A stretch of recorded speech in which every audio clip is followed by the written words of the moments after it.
വൈക്കം മണ്ഡലം ഈ അടുത്ത വാർത്തകളിൽ നിറയുന്നുണ്ട്. CK ആശയെ വീണ്ടും മത്സരിക്കുമെന്ന് ചോദ്യം. CK ആശയുടെ സ്കോർ പറയുന്നതിന് മുമ്പ് തന്നെ സ്കോർ തെളിയാണ്. CK ആശയുടെ സ്കോർ വരട്ടെ 59.30 ഉള്ളൂ.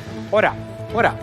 വൈക്കം മണ്ഡലത്തിൽ CK ആശയെ പോലെ അല്ലെ ആ മണ്ഡലത്തിന്റെ സ്വഭാവം വെച്ചിട്ട് 59 പോരാ എന്നാണ് അഭിപ്രായം. ഇത് അവരുടെ ഒരു ഉറച്ച കോട്ട ആയതുകൊണ്ട് MLA അത്ര എന്തായാലും കുഴപ്പമില്ല എന്നുള്ളൊരു ആറ്റിറ്റ്യൂഡ് അങ്ങനെയല്ല. അങ്ങനെ നമുക്ക് വരും മണ്ഡലങ്ങൾ പരിശോധിക്കും മനസ്സിലാവും. ഉറച്ച കോട്ടയിൽ കിട്ടിയേക്കുന്ന MLA-മാരുടെ മാർക്ക് നോക്കുമ്പോൾ. അല്ല, ഇതിൽ മാത്രമല്ല വൈക്കം 2 തവണ പ്രതിനിധീകരിച്ച അജിത്ത് BJP-യിൽ ചേർന്നത് ഈ കഴിഞ്ഞ ദിവസമാണ്. ഇത് മാത്രമല്ല CK ആശയ്ക്ക് വീണ്ടും ഒരു ടിക്കറ്റ് കൊടുക്കണോ എന്ന കാര്യത്തിൽ CPI-ല് 2 അഭിപ്രായമുണ്ട്. അപ്പോൾ വൈക്കം MLA-യുടെ സ്കോർ എന്ന് പറയുന്നത് 59.30 നമ്മളത് മൊത്തം റാങ്കിങ് നോക്കിയാലും പിറകിലാണ്.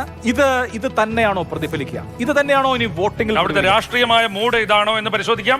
വൈക്കം മണ്ഡലത്തിന്റെ മൂഡ് എന്താണ് എന്നുള്ളത് ഇപ്പോ സ്ക്രീനിൽ തെളിയും. ആരാണ് വൈക്കത്ത് മുമ്പിൽ? LDF തന്നെ 46.7%. 38.50 UDF. അതായത് വൈക്കത്ത് LDF തന്നെ. NDAക്ക് അവിടെ 14.80 ഉണ്ട്. പ്രതീക്ഷിക്കുന്നുണ്ട്. കാരണം മധ്യ കേരളത്തിൽ പ്രത്യേകിച്ച് ഈഴവ മേഖലയിലൊക്കെ BDJS മത്സരിക്കുന്ന സീറ്റാണ് വൈക്കം. നീലകണ്ഠ മത്സരിച്ച തെരഞ്ഞെടുപ്പ് രണ്ടാമത് വൈക്കത്ത് BDJS കഴിഞ്ഞതിന് മുന്നത്തെ തെരഞ്ഞെടുപ്പിൽ BDJS അവിടെ രണ്ടാമത് വന്നതാണ്. പഴയ ഇടത് വോട്ടുകളിലേക്ക് കൂടി ഒരു തരത്തിൽ ഇൻറോഡ്സ് ഉണ്ടാക്കുന്നുണ്ട് അല്ലേ? ഉറപ്പായിട്ട്. പക്ഷേ MLA-യുടെ പെർഫോമൻസ് മോശമാണെന്ന് പറയുമ്പോഴും വോട്ട് പെർസെന്റേജിൽ കുറയുന്നില്ല. 8% മുകളിൽ. രാഷ്ട്രീയമായ അടിത്തറയായിരിക്കും ഒരു പക്ഷേ ഹെൽപ്പ് ചെയ്യും. നമ്മൾ മനസ്സിലാക്കേണ്ടത് മധ്യ കേരളത്തിൽ പാർലമെന്റ് തെരഞ്ഞെടുപ്പിൽ LDF ലീഡ് ചെയ്യുന്ന ഒരു മണ്ഡലം വൈക്കമാണ്. LDF തുടർച്ചയായി പാർലമെന്റിൽ അപൂർവ മണ്ഡലങ്ങൾ ലീഡ് ചെയ്യുമ്പോൾ അതിലൊന്ന് വൈക്കണം.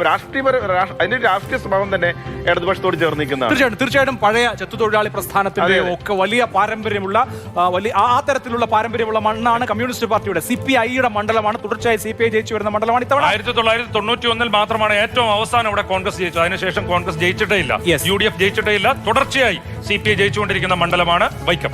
അങ്ങനെ 8 പോയിന്റിന്റെ ലീഡ് വൈക്കത്ത് ഉണ്ട് LDF-നെ സംബന്ധിച്ച്.